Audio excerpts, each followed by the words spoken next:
పెద్ద మీడియంలో బుడ్జ అంటారు కదరా ఇది భారీ స్టడీ నాకు భయం ఫార్మాలిటీస్ మనకేమొద్దు.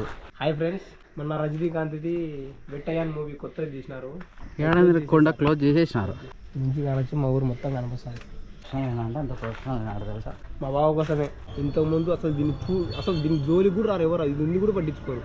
అంత డిమాండ్ పెరిగిపోయింది ఇప్పుడు దీనికి. ఏం చూస్తే సునీలే ఇంత మంది లెట్స్ బిగిన్ ద షో. ఎంత బాగున్నాయి. డైరెక్ట్ అవతల పడిపోతే అవుట్ అనమాట. ఒక్క బిందె ఎంతో నీళ్లు పోస్తే ఏదైనా కోరిక నెరవేరుతుంది అన్న బావ. ఇక తిన్నాల మాదిరి చేద్దాము. సెంట్రల్ గవర్నమెంట్ వాళ్ళు అస్సలు ఒప్పుకోలే. ఇప్పుడు దానికి అదే గుర్తింపు.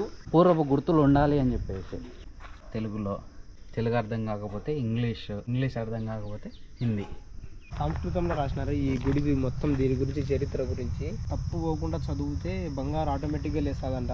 ఆవు దూడకు పాలెం ఇస్తుంది అనుకుంటా. ఇది పోతి అనుకుంటా, చెట్టు మీద కూర్చున్నట్టు.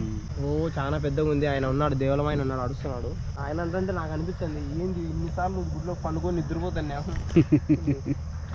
మా ఊర్లోనే ఇంత హిస్టరికల్ ప్లేస్లు ఉన్నాయని. బిడ్డ చేస్తాను 10 years 11 years దాకా ఇక్కడే ఉంటుంది. నరసింహస్వామి క్రికెట్ ఆడకాలి. ఇట్లా కొడితే బయట పోతాయి, బాల్ రావు. బ్యాట్స్ అందుకు ఈయన దాచిపెట్టేది. మేము స్వామి వెనకాల పెడతాం బ్యాట్, ఎవరితో బేయకుండా. స్వామి కాపాడుతారు దాన్ని. అవును, పిడుగు పడింది కరెక్ట్ ఆ సెంటర్ లో గోపురం కరెక్ట్ దాని మీద పడింది. కరెక్ట్ స్వామి ఇక్కడ సూది మాదిరి కింది దిగిపోయిందంట. బొక్క ఉంది ఇప్పుడు కూడా లోపల 2 కాళ్ళ మధ్యలో పోయింది. అందుకే బెండ్ అయిపోయింది చూడు ఇచ్చాడు. ఇదిగో బెండ్ అయినది, ఇది బెండ్ అయింది చూడు. ఎంత బెండ్ అయినా కానీ ఎట్లా ఒక్క రోడ్డు కింద వల్ల బెండ్ అయింది నిజమే. లెఫ్ట్ సైడ్ కి ఇట్లా బెండ్ అయింది. ఇట్లా